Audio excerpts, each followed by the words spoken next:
young girl. That's all they show us. That is like the cutting, a slight cutting of the clitoris. And then we all felt that was all. We all thought that was just about it, because the girls in most cases had been trained, had been tuned to stand up and dance after that cut of the clitoris, which is the first bit, and the second part happens in a secluded place. It actually happens in a bush that's been already prepared prior to the cutting that morning, the very morning.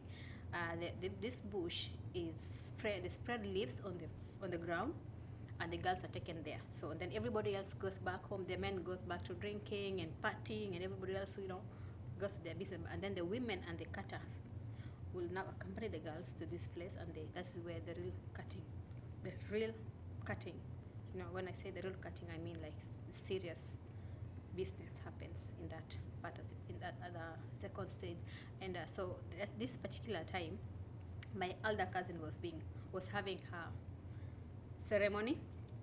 So we, just out of being kids, we just sneaked our way with another cousin into the second stage. And surprisingly, the women never noticed us, despite us being young girls, because they were so drunk. Because normally they're partying throughout the night and the morning, so they were so drunk, and the cutter was busy with her job. So I happened to. That was my chance. And it was. So I normally say it was mine is like a narrow escape.